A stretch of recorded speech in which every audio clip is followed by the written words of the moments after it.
ആമേൻ ആമേൻ. യേശുവിന്റെ ഏറ്റവും പ്രിയമുള്ള കുഞ്ഞെ, മിഖായുടെ പുസ്തകം 2:13, മതിലിൽ പഴുതുണ്ടാക്കുന്നവർ അവർക്ക് മുൻപേ പോകും. മതിലിൽ പഴുതുണ്ടാക്കുന്നവർ, കേൾക്കുമ്പോൾ നിസ്സാരമാണ്, ഒന്നുമില്ലാത്തതുപോലെ തോന്നും. മതിലിൽ പഴുതുണ്ടാക്കുന്നവർ അവർക്ക് മുമ്പേ പോകും. ആരാണ് ഈ അവർ?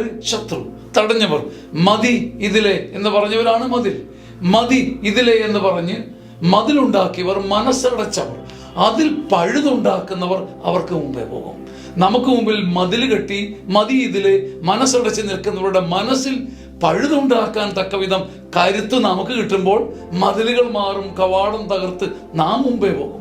മതി ഇതിലെ എന്ന് പറഞ്ഞ് മതിൽ തീർക്കുന്നവർ മതിലിനടിയിൽപ്പെടുമ്പോൾ മതിലിൽ പഴുതുണ്ടാക്കുന്നവർ, മതി ഇതിലെ എന്ന് പറഞ്ഞ് മനസ്സടയ്ക്കുന്നവരുടെ അകത്തൊരു സ്ഥാനം നേടുന്നവർ, മതി ഇതിലെ എന്ന് പറഞ്ഞ് തടസ്സം നിൽക്കുന്നവരുടെ അകത്തൂടെ വഴിവെട്ടുന്നവർ എന്നും പുറത്തേക്ക് പോകും. ചുരുക്കത്തിൽ മതിൽ കെട്ടുന്നവരുടെ മനസ്സ് സ്വാധീനിക്കുന്ന കരുത്തും ശക്തിയും സ്നേഹവും, മതി ഇതിലെ എന്ന് പറഞ്ഞ് മനസ്സടയ്ക്കുന്നവരെക്കാൾ മനക്കരുത്തും മനോസ്നേഹവും മനത്തുറവിയും നമുക്കുണ്ടെങ്കിൽ നമ്മൾ മതിലുകളെ വെട്ടിവീഴ്ത്തും, അപ്പുറ കവാടത്തിലൂടെ കടക്കുകയും ചെയ്യും. ആമേൻ ആമേൻ ആമേൻ.